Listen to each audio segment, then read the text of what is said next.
Everyone, this is Tim from Your 6 Studios. Today in this video, I'm going to show you how to manually save an event if something happens with your dash cam on your Tesla car. So you can do this two different ways. You can do this by pressing this icon. You can go to the controls, and there's a recording option right here you can press, and that should save it when it's recording. So to get this icon down here, just press the button with the three dots, take dash cam, drag it down here.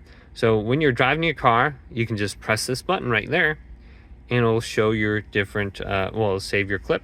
Or you can just do it this way too, press the controls option and then go to recording and tap it right there. So you can tap this button or that button. Now this button works when you're parked, it seems like. If I tap this option in here, it won't. Also, when I'm driving, I can press my horn in and that will save the clip as well. Then the third option is emergency. So if something happens, it'll automatically save the clip. So we can go to our controls now. This will be under safety. Going down to your dash cam, make sure this is enabled for auto, and then on honk. And then when your clips get full, come here and format it or delete your clips if you don't want to save anything. And then that will allow you to save more. So just come on through here. Then let's go to our option here for dash cam. Go up to the three little lines, and then we got all clips.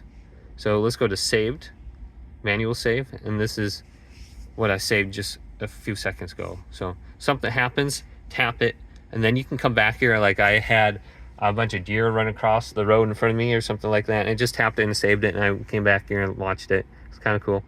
So you can see all that, and then here's your Sentry Mode. You can go to aware, handle pull, panic, okay, and then we can watch people approach your car when you're in a parking lot or something like that. So if someone's looking in your car, sometimes they're just curious about your Tesla. They're going to be walking through here and checking this out.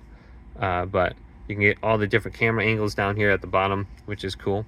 And you can see that person's like checking out the car and then he walks away. But go ahead and just check this out. Hopefully this video did indeed help you out.